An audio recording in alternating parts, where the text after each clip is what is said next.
Good morning students. Class 8th subject आपका है Hindi first. Book name है स्टूडेंट्स आपका Madhuvan. Okay students, open your book. Students आप लोगों का चैप्टर 5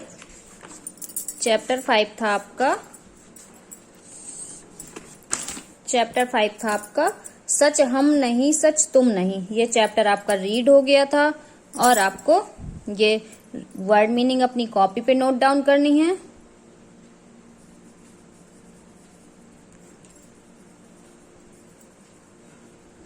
अपनी कॉपी पे ये वर्ड मीनिंग नोट डाउन करनी है स्टूडेंट्स, आपको राइट करनी है चैप्टर 5 पे। और इसके बाद जो इस चैप्टर 5 के क्वेश्चन आंसर है वो आपके बुक में ही फिल है। आपका राही को दिशा कैसे प्राप्त होती है, तो लिखा है राही को भटक कर ही दिशा प्राप्त होती है।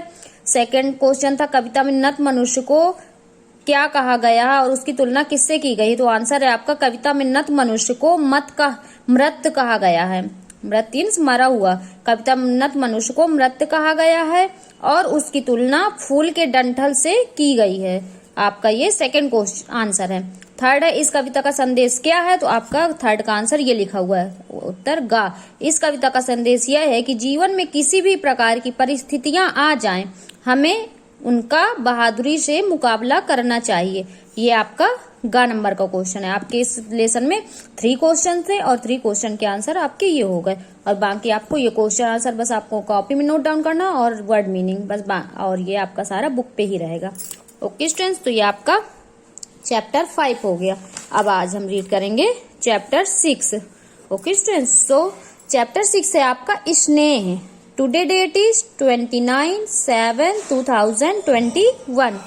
इस कहानी पे क्या बताया गया है, प्रस्तुत कहानी में मानव की मनोवैज्ञानिक भावना को दर्शाया गया है। मानव की मनोवैज्ञानिक भावना को दर्शाया गया है कि जब हम किसी से क्या करते हैं, किसी से स्नेह, किसी से बहुत स्नेह करते हैं, बहुत प्यार करते हैं, तो उस पर अपना एकाधिकार समझने लगते हैं। जब हम किसी से क्या करते हैं, बहुत प्यार करते हैं, तो उस पर अपना अधिकार समझने लगते हैं कि इस पर हमारा अधिकार है।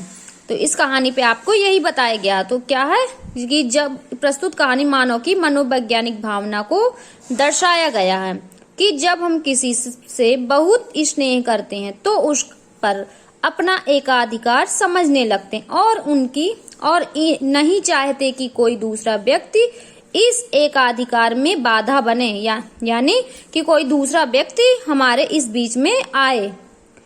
शशि के प्रति निरुपमा के इतने क्रूर व्यवहार का कारण भी यही है, क्योंकि निरुपमा नहीं चाहती कि उमा शशि के प्रति उसके स्नेह में भागीदार बने। ओके स्टूडेंट्स, तो ये इसी के कहानी इसी के माध्यम से दी गई है।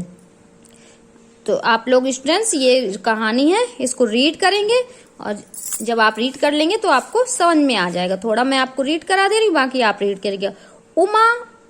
उमा स्नान करने पूजा की कोठरी की ओर जा रही थी। उसने देखा कि शशि की कोठरी में से 2 आंखें बड़ी उत्सुकता से उसकी ओर ताक रही हैं। उससे रहा न गया। वहां जाकर पूछा, क्या कहते हो शशि? शशि कांप उठा, बोला, नहीं कुछ नहीं। उमा ने फिर कहा, बच्चे हम आ गए हैं, क्या कहते हो? शशि फिर भी नहीं बोला। उसने केवल उमा की ओर देख भर लिया। उसकी आंखों में पानी उमड़ आया था। उमा कातर हुई। उसने कहा, तुम रोते हो क्यों बच्चे? इस बार शशि बोला, चाची तुम चली जाओ, नहीं तो ताई आकर मुझे मारेगी। क्यों मारेगी यह तो मैं नहीं जानता, शशि ने भोलेपन से कहा, पर ताई मुझे किसी से बातें करते देख लेती है तो मारा करती है। हमारे साथ बात करते देखकर वे नहीं मारेगी। आओ तुम हमारे साथ चलो।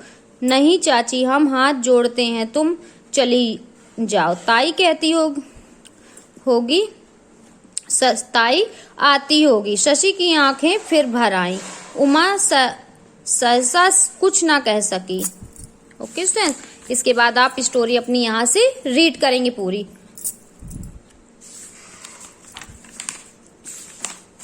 फिर मैं आपको नेक्स्ट डे आपका जो इसका लेखक का जीवन परिचय है ये रीड कराऊंगी और फिर आपको ये वर्ड मीनिंग आपको अपनी कॉपी पे नोट डाउन करना होगा। ओके स्टूडेंट, ये स्टोरी कल रीड कर लेंगे आप लोग, फिर मैं आपको इसकी शॉर्ट स्टोरी रीड करके समझा दूंगी। ओके, आप सीनियर क्लास के स्टूडेंट से रीड कर लेंगे।